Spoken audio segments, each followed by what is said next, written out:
Shalom saudara, apa kabarnya? Pasti tetap bersemangat dan bersuka cita senantiasa. Nah, edisi Voice of Pentecost kali ini, kita akan membahas tentang tertanam di gereja lokal. Mungkin saudara pernah mengalami di mana aspirasimu ditolak di gereja lokal. Atau pernah merasa dicuekin oleh gembala. Mungkin pernah dikecewakan dan berujung kita pindah-pindah gereja mencari tempat yang nyaman untuk beribadah. Saya ingin katakan bahwa saudara harus tetap tertanam di gereja lokalmu. Markus 4 ayat 26-29 memuat sebuah perumpamaan singkat tentang kerajaan Allah yang digambarkan dengan proses bercocok tanam. Ayat 27 berkata, "Lalu pada malam hari ia tidur dan pada siang hari ia bangun. Dan benih itu mengeluarkan tunas dan tunas itu makin tinggi. Bagaimana terjadinya tidak diketahui orang itu." Setiap proses untuk bertumbuh yang dialami sebuah benih terjadi di dalam tanah. Di tempat gelap, di mana tidak seorang pun yang bisa melihat dan mengetahuinya. Demikian pula dengan setiap kita sebagai benih. Ketika kita berkomitmen untuk tertanam di gereja lokal, kita akan mengalami berbagai proses yang mungkin tidak nyaman. Dan setiap proses tersebut tidak dapat dilihat oleh orang lain. Sayangnya, banyak orang yang menyerah ketika melewati proses krusial ini. Banyak yang tergoda untuk melihat rumput tetangga yang selalu terlihat lebih hijau dibandingkan rumput di rumah sendiri.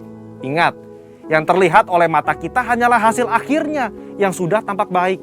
Sementara yang tidak kita lihat adalah proses yang juga dialami oleh rumput tetangga ketika baru disemai dan masih di dalam tanah. Di era pandemi COVID-19 ini, di mana kita harus beribadah secara virtual, semua gereja berlomba-lomba dalam menyajikan konten yang terbaik, display yang estetik, musik yang menarik, dan kemampuan editing yang kekinian.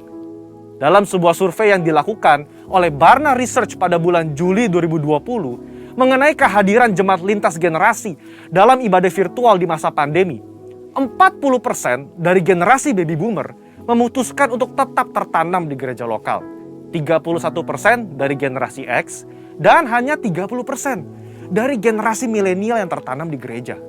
Padahal, benih yang terus-menerus dipindah media tanamnya akan membutuhkan waktu untuk beradaptasi di tanah yang baru. Dan tak jarang, benih itu akan mati dan tidak dapat berbuah lagi.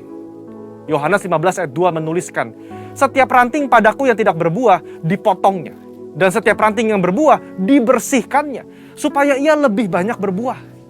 Tuhan menginginkan pertumbuhan dari sebuah benih, dan agar benih tersebut dapat berbuah lebat kelak. Tentu saja, hal ini tidak dapat terjadi jika benih tersebut kerap dipindah-pindahkan. Jika kita tidak tertanam di gereja lokal, maka kita tidak dapat mengalami pertumbuhan yang sempurna. Bahkan tanpa kita sadari, kita bisa mengalami kematian rohani. Kita tidak dapat menikmati buah yang seharusnya dapat kita hasilkan apabila kita tertanam di gereja lokal. Lalu, apa hal-hal yang dapat terus mendorong kita untuk tetap tertanam di gereja lokal? Yang pertama, mengubah perspektif kita. Sekali lagi, ketika sebuah benih ditanam, ia diletakkan di dalam tanah yang gelap dan tak terlihat. Di situasi seperti inilah, perspektif kita harus dirubah. Ditanam sebagai benih atau dikubur seperti jenazah. Faktanya, di dalam tanah itu mungkin ada rasa kesepian. Tidak dilihat orang. Seakan-akan tidak ada jalan keluar.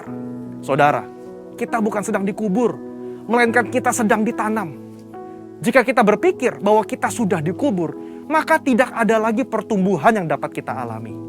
Namun ketika kita mengubah perspektif bahwa keadaan yang saat ini kita alami di dalam tanah adalah karena kita sedang ditanam, maka kita akan terus bertumbuh hingga waktunya benih tersebut akan tampak di atas tanah dan menghasilkan buah.